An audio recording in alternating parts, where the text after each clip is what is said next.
Wow. Welcome to 2025. It's been quite the year.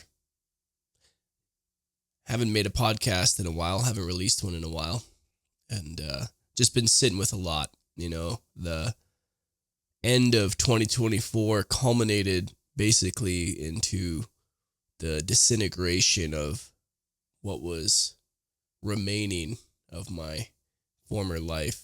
If you listen to my podcast, chronicling my descent to soul, you'll learn a little bit about what has been coming up over the last couple of years for me. And 2025 feels like a brand new slate, a new beginning. So much has been burned away last year. Businesses, relationships, both intimate and friendships. Man, living somewhere that went through a horrendous amount of destruction here in Western North Carolina. Literally, geographically, emotionally, spiritually, everything has been cleared, reduced, and here I am standing in the rubble of my former life. My former life, not formal life. And here we sit, just coming to completion of the first week of the year. And I've been meaning to make a podcast to talk a little bit about what's to come. And a lot has been shifting in how I walk through the world, what I want to offer, what I want to help people create, the vision for my life that I have. And I wanted to talk specifically today about something called feral wisdom. This has been the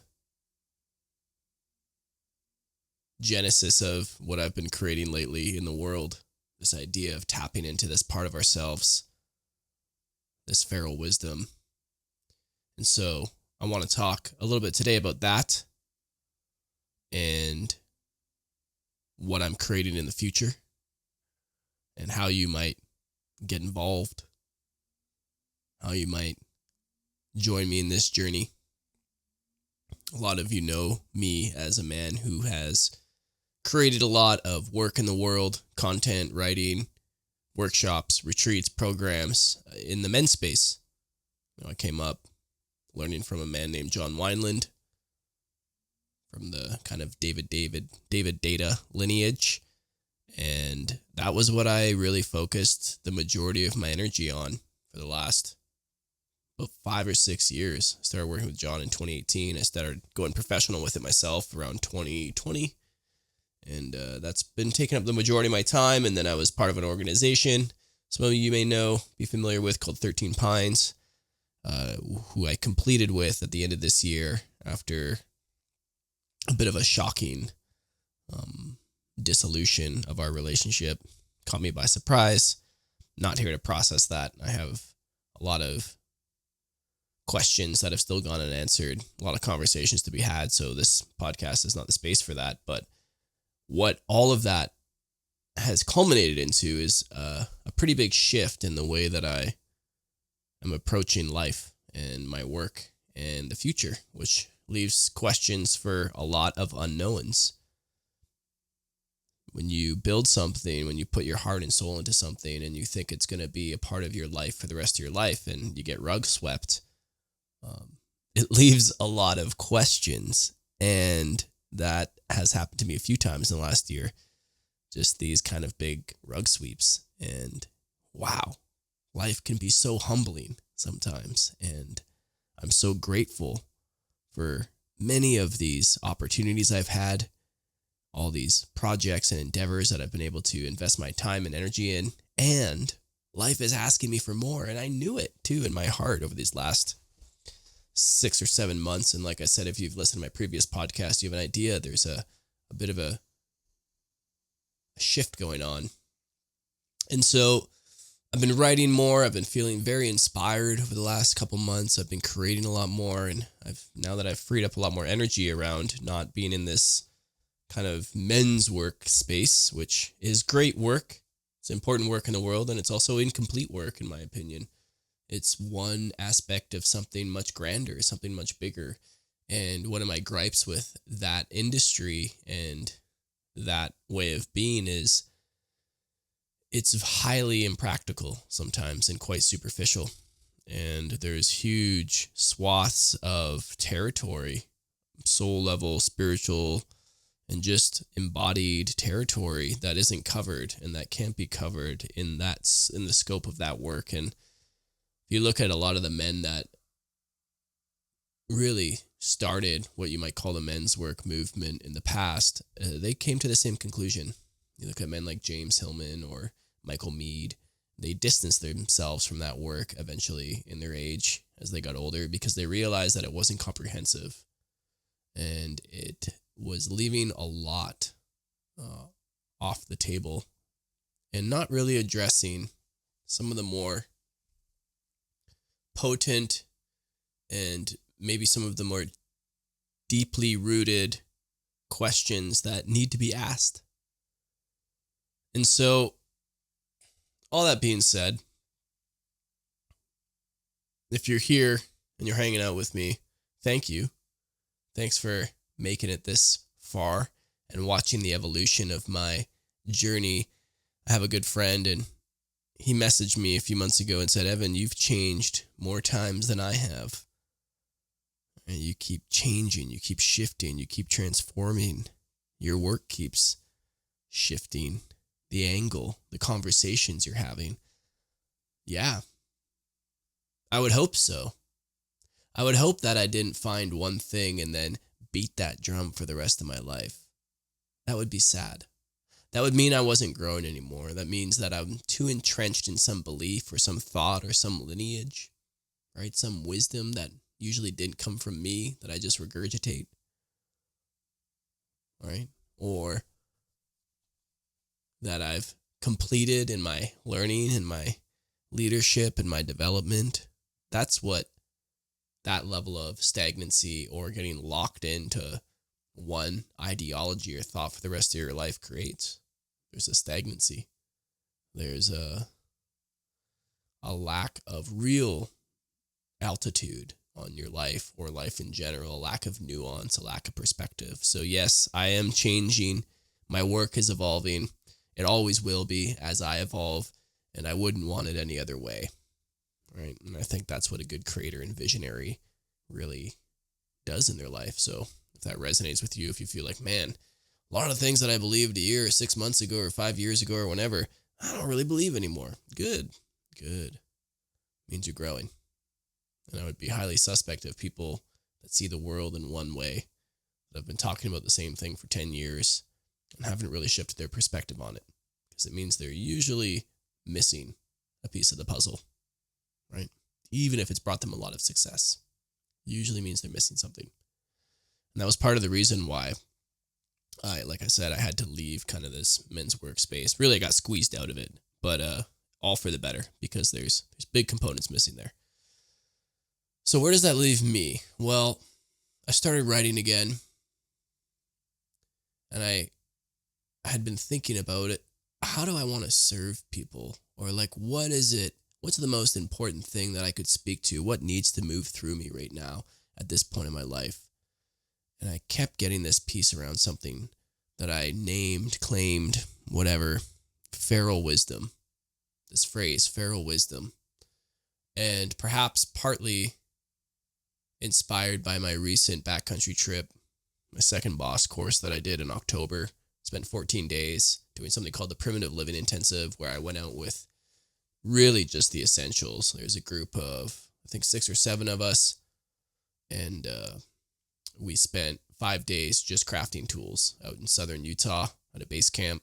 I made pack frames, tanned a sheepskin hide, made stone tools, fire kits so we can make friction fire, prepping food, all different types of ancestral skills, making pottery, making gourd water bottles, all of these really essential skills needed in order to live off the land. And then we spent 9 days living off the land. And out there, that's where, in my opinion, we access our feral wisdom, right?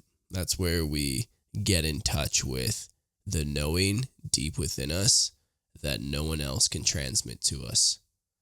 And I think that's the only wisdom and knowledge that's actually necessary in the world. I don't think, one of my big gripes with someone who has worked in and been a coach for the last 4 or 5 years is that we are too quick to give over our power to others. Right? We're too quick to give our autonomy, give our agency, to seek answers in others, to be told what to do, to be told that this is the way the world works, and this is how these people are, and this is how this is, and this is how a relationship goes, and this is what you need to do, and how you need to breathe, and how you need to show up, and what you need to say. It all feels very contrived. And it makes sense that most of us are looking for this. We live in a world where it's really hard to hear yourself. It's really hard to get enough space, enough silence, enough grounding to really access this pristine awareness, this feral wisdom that exists within us. And every time I spend a few weeks out in the backcountry, I reawaken this part of my spirit.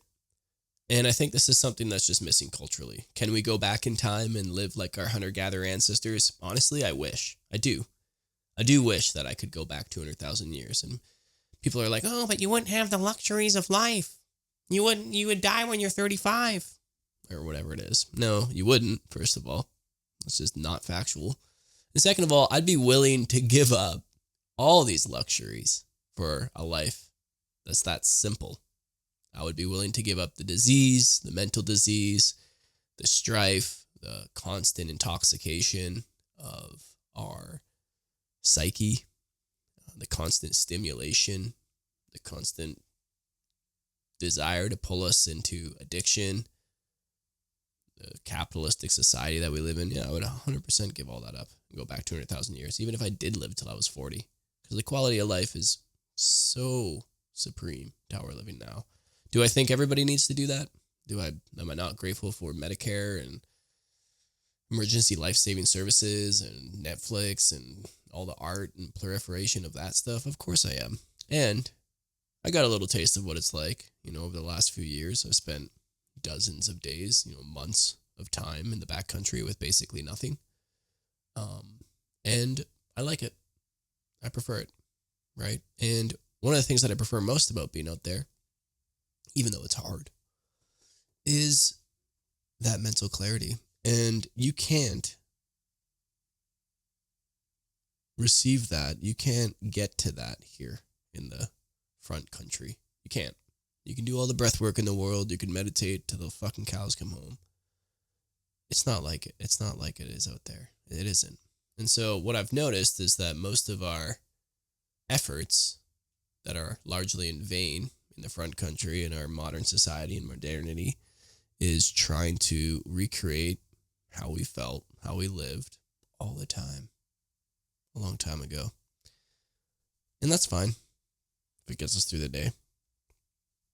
But ultimately, my desire for myself, greedily, and my desire to share with other people is accessing this feral wisdom through designing a life that optimizes for, and I hate that word, I don't know how else to say it really, maybe that orients us towards a life of deep connection with the earth, a life of alignment, a life of rejection of the modern culture, a life where we're always accessing our innate wisdom, a life where we create more than we consume, right? And when I was really thinking about, what is it that I really want to fucking stand for in the world, I came up with these 5 beliefs. These are the 5 beliefs of feral wisdom.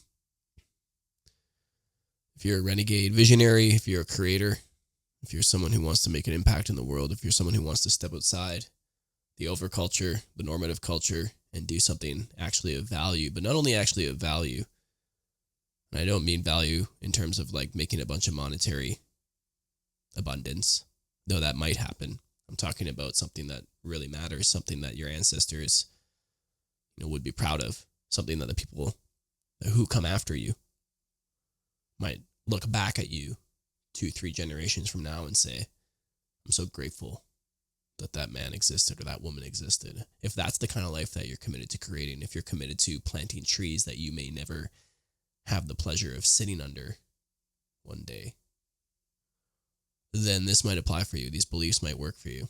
But if you're someone who wants to stay in the superficial, who wants to endlessly consume, who wants to continue to play this game, call yourself spiritual or deep or conscious, yet turn a blind eye to the realities of this world, of how we're living, of the warpath that we're on, where we're literally at war with ourselves. Someone who is a passive consumer, who doesn't care about their consumption, who doesn't care about what they have to take in order to receive, if that makes sense, then this isn't for you. These might not resonate. So, if I were to start a cult, which I've thought about lately, what would the 5 agreements of the cult be? And I've kind of mentioned them here already, but I'm going to go a little bit deeper into each one of these beliefs. And I ran a workshop a few years ago called Raw Writing Wizardry. It's a bit of a tongue twister to say out loud, so that's why I said it like that. Raw Writing Wizardry. Lots of W's and R's. I was helping people develop a writing practice, and you can go ahead and join my email list if you'd like access to this workshop. I am selling the recording. Raw Writing Wizardry. I was teaching people how to access their raw wisdom and how to filter this through their writing in a way that resonates with the right people. Not with everybody, not with the overculture, but with the people that they want to serve, the people that they want to ally with. How to create their own cult, right? So to speak, as in their own culture of people who share similar beliefs. So everything that I'm going to create going forward, at least for now, until I evolve and transcend and include this version of myself, will be in service of these 5 beliefs. So let's get into them. So the first belief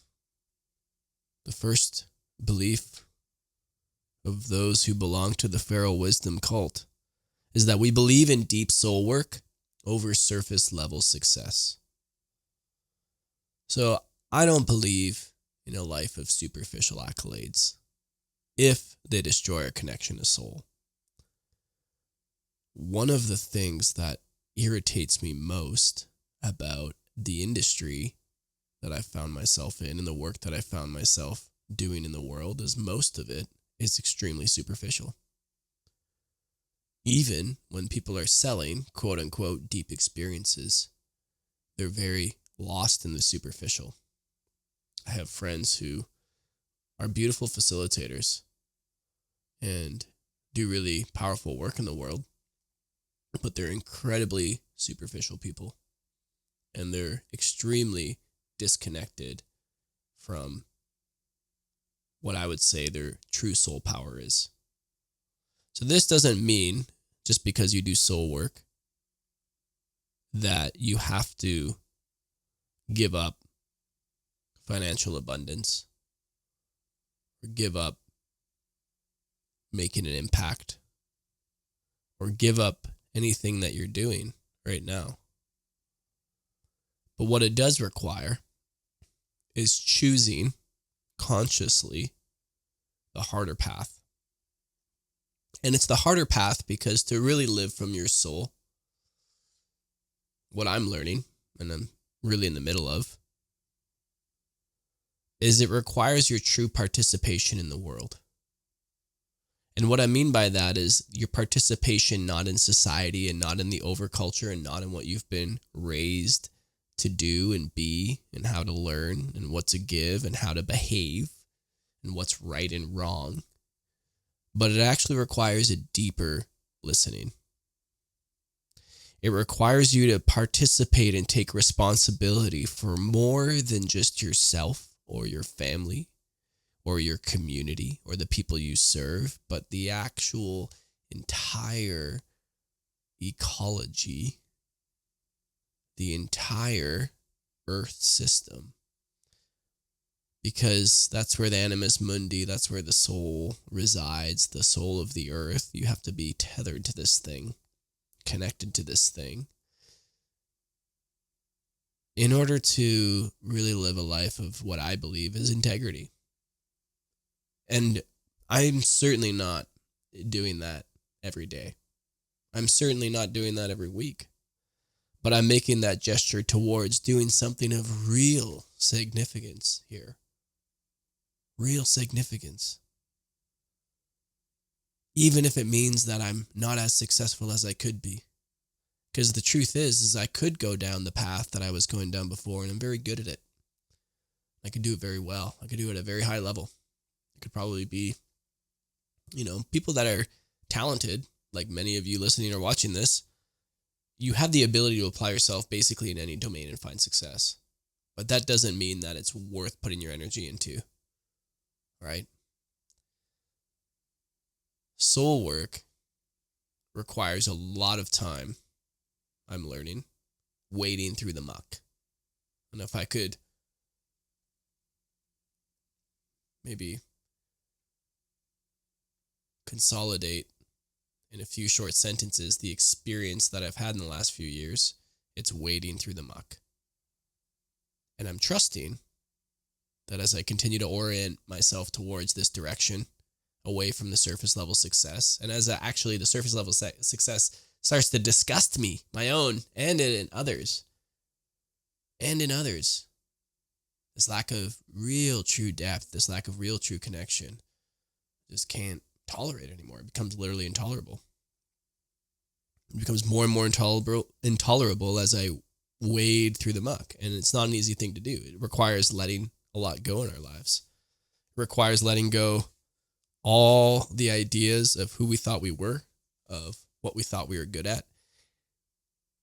It forces us to let go of our competencies, the things that we really are good at, in service of something that's far more profound and far more connected to the mystery of our life.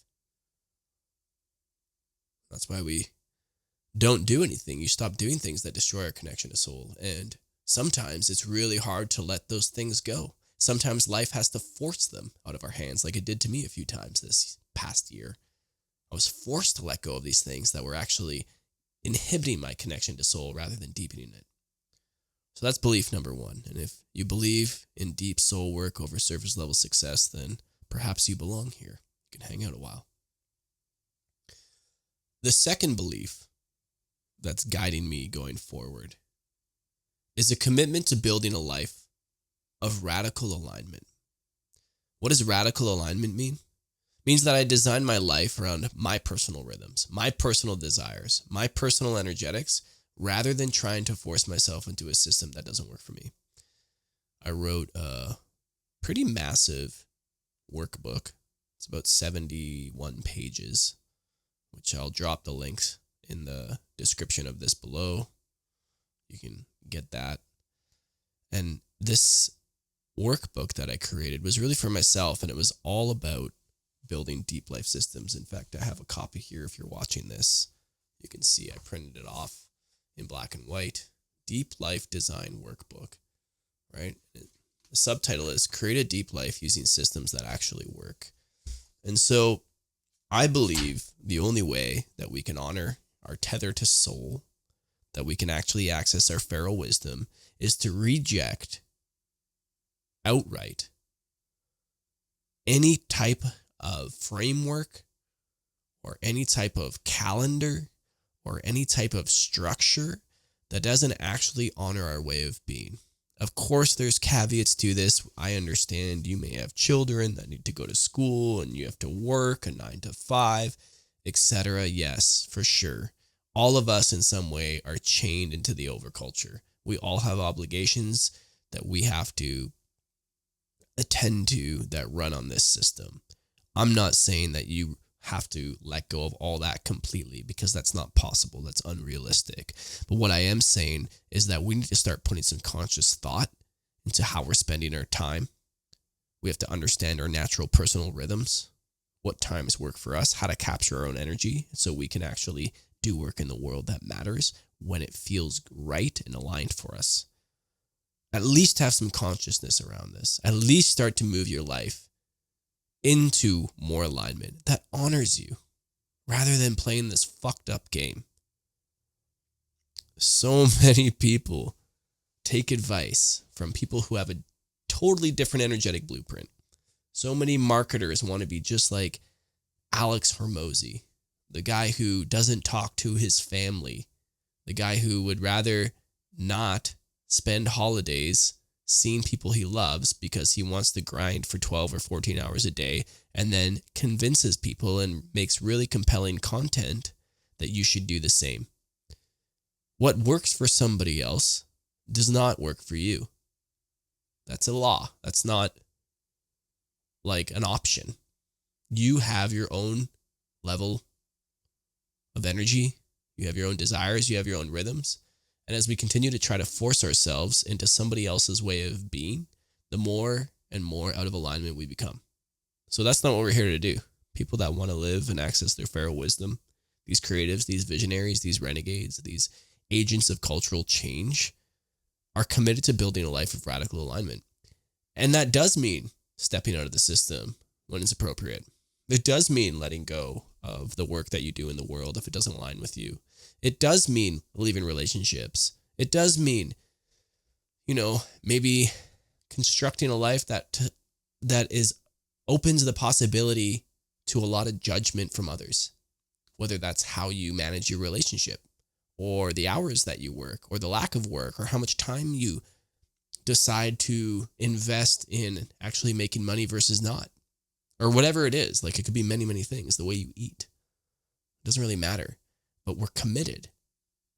Us visionaries are committed to building lives of radical alignment, no matter what the cost, no matter what the rejection is, no matter what the judgment is, because we are willing and courageous enough to be leaders and step outside a system that doesn't work for us. Makes sense? Okay. Belief number 3. We reject the zero-sum game of modern culture. I don't believe in zero-sum games. I don't believe that there's one side, winner takes all, or that we both lose. I believe that all of us are totally capable of doing work in the world, of leaving an impact in the world that excites us, that brings us the necessary abundance for our lives that we desire and that we need. And it also leaves the world better than we found it. I believe that. I believe we can have all of those things. And if you're committed, you visionary, you agent of cultural change, if you're committed to this path, it might be worth, my invitation is to maybe inherit this belief as well. This is something that I struggled with for a long time. I felt like I had to do a lot of things that I didn't like in order to be financially secure and stable. Or I took jobs that obviously did not leave the world better than I found it, despite making a lot of money. A lot of people know I worked on the oil rigs in my early 20s. I'm really grateful that I did that work. It taught me a lot, and it paid a lot of money, and it provided a lot of opportunity for me in my life. But knowing what I know now and being as mature as I am now, I know that I could never do work like that again, right? And so modern culture is extractive. It takes far more than it gives. And the agreement, the covert contract that we've made in the world is that in order for us to be abundant, in order for us to have the things we want, in order for us to fulfill our desires, we have to leave the world worse than we found it. We have to leave other people worse than we found them. We have to step on people. We have to take advantage of people. We have to take advantage of this beautiful planet. We have to extract and take and mine and rip and rape. so we can have what we want. Or we have to be fucking miserable. And we have to shrink our lives to the size of what's quote unquote affordable or reasonable, which to some degree we do. We can't be overly extractive. We can't just take. But I believe there's a way that we can live in harmony where we do good work in the world.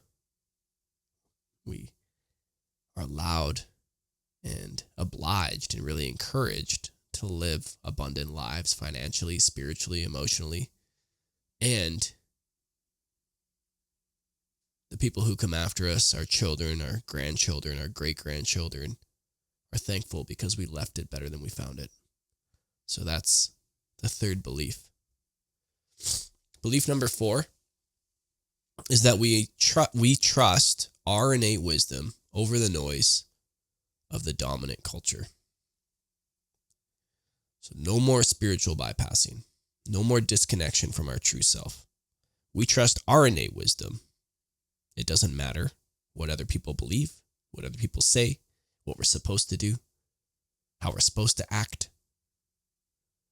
All the shooting, all the gaslighting of ourselves or allowing others to gaslight us, the disconnection, which is so prevalent and encouraged in our culture through substances, through notifications and social media and Netflix binging and every 24-hour news cycle, all of that, right? The noise of the dominant culture, the noise. We reject the noise. We trust our innate wisdom over the noise. We trust our knowing.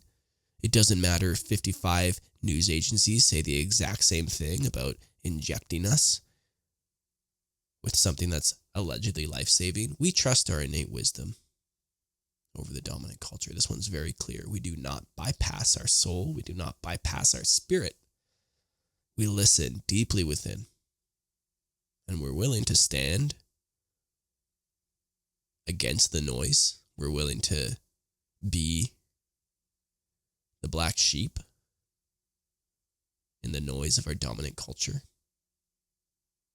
And we are absolutely committed to not disconnecting from our true self, no matter what the cost. And finally, the main belief out of all of these, probably what's most important in our lives, in my opinion, is that we create more than we consume. So we're not passive consumers, us feral ones. We're active participants in the great web of life. The great web of life. We create more than we consume. What does that mean? It doesn't mean that we have to create products or money, though that could be a part of it. We create beauty, perhaps. Perhaps we create more questions than looking for answers. Perhaps rather than doom scrolling, watching pointless memes or people getting murdered on social media, which is shockingly easy to come across, maybe we create more beauty in there. Maybe we create poetry and art. And perhaps when we find ourselves in nature, we don't just take. We don't just harvest. Maybe we make an altar, a sacrifice, an offering, something from ourselves. Right? We create more than we consume. This is a very hard thing to do. It's so easy to consume. We're set up to consume. If you think about it, what do marketing agencies call us? What do marketers call us? We're called consumers. We're not called creators. Right? We're called consumers. I don't want to be a consumer. Cancer is a consumer.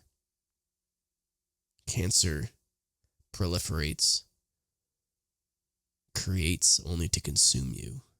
Disease consumes. Viruses consume. Let's create.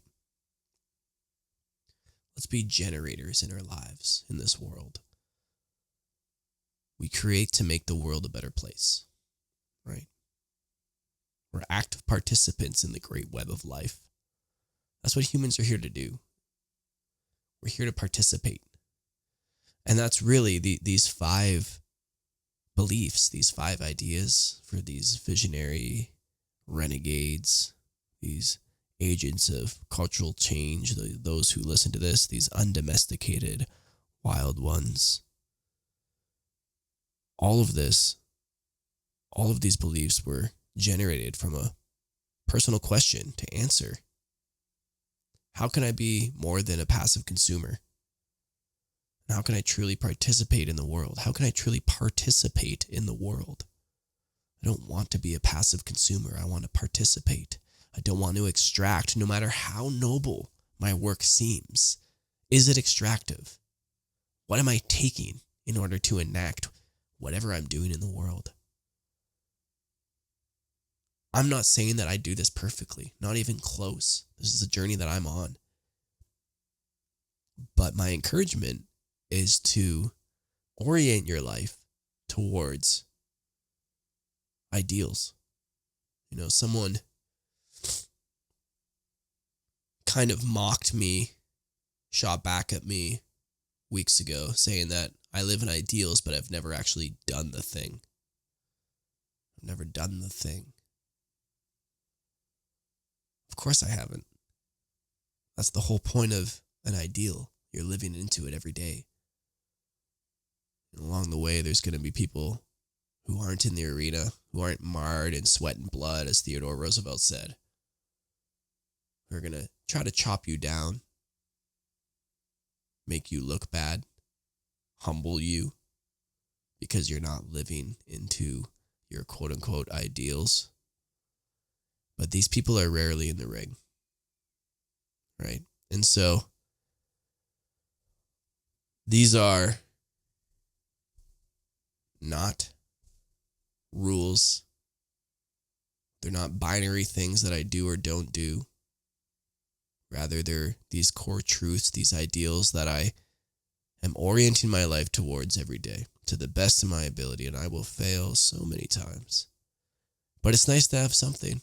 It's nice for all of us, and my invitation and encouragement for anyone listening to this is to have something that you orient your life towards. Have 4 or 5 ideals that you live by. This is what all great philosophers, all great people of the past had. They had very clear ideals, very clear morals, very clear inspirational concepts that got them out of bed every day, that informed everything they did, that informed their work, that informed the way that they showed up, that informed how they spent their time, who they spent their time around. So if you do anything in 2025, come up with your own core truths, your own beliefs. They don't have to be these, though if they are, that's okay too. You can join the cult. Remember, we're creating culture. So I'm not really worried about being a cult leader. If that means I get to create a new culture, so be it. I'll take that role. I'll be that martyr.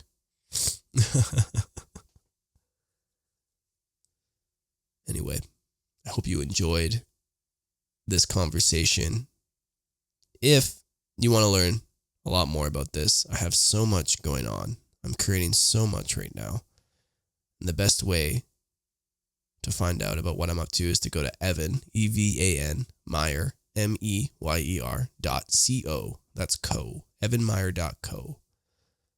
You'll find me there. I'm building something called the Deep Life Lab. It's for visionaries, creatives, agents of cultural change, feral renegades, and the like. These people who align with these types of ideals.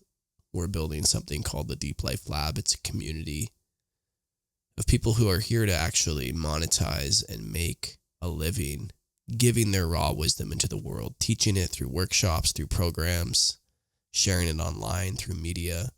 All these tools exist. We can ignore them or we can take advantage of them to create the culture that we want to in the world. And I'm here to support people every step of the way in doing that. So it's a 20-week offering. We're going to start January 20th, so quite soon. If you're listening to this, go ahead and go to evanmeyer.co, sign up for the newsletter. And that's where I invite people. Only 20 spots. So there's already a handful of people in it. And if that's something that you're interested in doing, go ahead and sign up there. Otherwise, expect more on this podcast or channel from me from time to time. I haven't been releasing as much. I've been in this still point of deciding what messages do I really want to bring out into the world. This is one of them. And I will be back here with another podcast episode whenever I feel like it, whenever the energy is aligned. That's how I create. Hope you had a great end of 2024, and I wish you all the best in the new year. We'll talk soon. See you next time.